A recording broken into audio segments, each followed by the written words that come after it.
Dimanche matin, il est 8 heures et mon téléphone vibre et je reçois un texto qui dit « Appelez-moi s'il vous plaît, je suis en train d'étouffer ». À 8h22, encore 2 appels manqués, même numéro, et la personne est visiblement en panique, une crise d'angoisse carabinée. Cette personne vit un cauchemar que vous connaissez vous aussi peut-être. Ces crises d'angoisse qui frappent sans prévenir, au réveil, dans le métro et parfois en pleine réunion. Et le pire, c'est qu'elle a sûrement déjà essayé des dizaines de techniques. Respiration, huile essentielle, méditation, vidéo YouTube. Mais les crises reviennent sans cesse, à répétition. Alors posez-vous cette question qui fait mal. Dans 6 mois, si rien ne change, vous serez où? Vous serez toujours à éviter le métro, toujours à annuler vos sorties. Toujours prisonnier de cette peur parce qu'en 14 ans, je peux vous dire que j'ai vu passer des centaines de personnes dans ce cas. Et j'ai repéré 4 profils types face aux crises d'angoisse. 3 tournent en rond pendant des années et un seul va s'en sortir durablement. Sarah, par exemple, a retrouvé sa liberté en 3 semaines. Qu'est-ce qui fait la différence? Sur Internet, vous allez trouver tout comme technique. La respiration, les huiles essentielles, la méditation, l'hypnose, la sophrologie et même mes propres vidéos aussi. Et là, je vais être transparent avec vous. Toutes ces techniques sont bonnes, elles soulagent, parfois, pas toujours, mais jamais durablement. Et le vrai problème, c'est que certains d'entre vous cherchent une astuce magique. Résultat, vous vous retrouvez à scroller sur des tutos à 2 heures du matin. Testez un truc 2-3 jours et puis vous passez à autre chose. Pourquoi ça ne tient pas? Parce qu'une crise d'angoisse, c'est 3 incendies en même temps.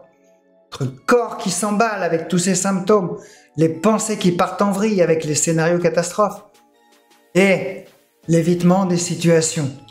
Ces 3 éléments se nourrissent entre eux, d'un cercle vicieux. Donc non, une seule technique ne va pas suffire à elle-même. Il faut une méthode complète, structurée. Maintenant, voyons les 4 types de personnes qui réagissent face aux angoisses.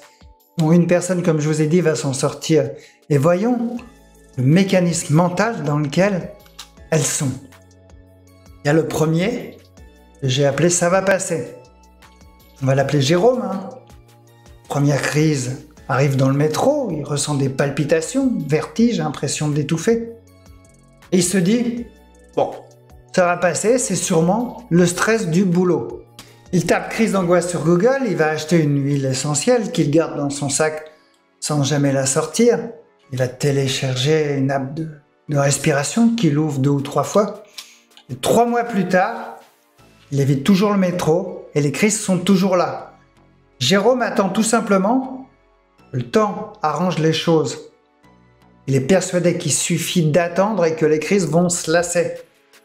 Le spoiler, c'est qu'elles ne se lâchent jamais.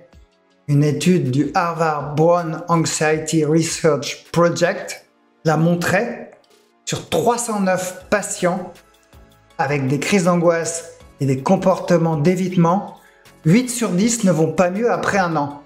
Jérôme pense que le temps va tout arranger, mais en réalité, plus il attend, plus il évite, et plus il évite, et pire ça devient. Le prix de l'inaction, c'est qu'1 an après, il évite encore plus d'endroits qu'aujourd'hui. Il y a le deuxième type, le croyant au miracle. On va l'appeler Hugo. Il n'est pas passif comme Jérôme, il agit beaucoup. Peut-être même un peu de trop. En 6 mois, il a testé 15 techniques et il n'a vu 0 amélioration durable. Le lundi, la cohérence cardiaque, le mardi, le FT, le mercredi, le typing, le jeudi, l'hypnose. Il se sent mieux pendant 2 jours. Et là, les crises d'angoisse reviennent. Hugo est un collectionneur des techniques, comme d'autres vont collectionner les timbres. 7 applis de méditation, 12 vidéos sauvegardées, un tiroir rempli de fleurs de bac. Attention, elles sont très efficaces aussi. Mais voilà le problème, il éteint chaque crise comme un feu isolé, au lieu de comprendre pourquoi. Pourquoi il y a le feu, pourquoi tout flambe à répétition. Il veut un outil magique, un raccourci, mais il n'a pas de stratégie globale. Résultat, il bouge, il teste, il scrolle, il ne creuse rien et ne tient rien sur le long terme. Dans 6 mois, Hugo sera toujours en train de chercher la technique miracle. Il y a aussi malheureusement le profil qui concerne beaucoup d'entre vous, le découragé résigné. Karim, on va l'appeler Karim, fait 5 ans qu'il vit ça. Il a tout essayé, 3 psychologues, un psychiatre, EMDR, hypnose, médicaments. Parfois il a vu un petit mieux. Ensuite les crises sont revenues. Aujourd'hui Karim n'y croit plus. Il pense être un cas unique, un cas désespéré. J'en ai beaucoup au téléphone qui me disent « Moi c'est différent, chez moi rien ne marche ». En effet, le premier psy voulait parler de son enfance. Mais Karim avait besoin d'outils concrets. Le deuxième faisait de la TCC, mais façon bulldozer. C'est du vécu, que je vous raconte. Allez, prenez le métro demain, il faut vous exposer, il faut y aller à tout prix. Sans les outils, sans cette préparation mentale, sans cette gestion des émotions, il allait droit dans le mur. Le MDR, qui fonctionne très très bien, mais cherchait un vieux trauma, or il n'y en avait pas. Karim a perdu tout espoir. Il se résigne à vivre avec ses crises et pour lui c'est devenu sa normalité. C'est triste. Mais il existe un 4e profil, celui qui s'en sort. Sarah a connu des crises à répétition, elle aussi, elle a testé. Comme vous certainement, la respiration, la méditation, le sport. Il y a eu parfois des mieux et ensuite la rechute. Et un jour elle se dit, j'ai assez tourné en rond, il me faut une vraie méthode. Sarah fait l'inverse des autres, elle choisit une méthode et elle s'y tient. Elle ne cherche plus l'outil parfait pour calmer une crise, elle veut comprendre comment ça fonctionne et surtout quoi faire étape par étape. Alors elle s'engage, choisit un accompagnement structuré, adapté à elle, pas une astuce supplémentaire, pas un nouveau podcast, une vraie méthode testée, guidée, progressive. Ne zappe pas les étapes, prend des notes, elle fait les exercices, même quand c'est difficile, même quand elle doute.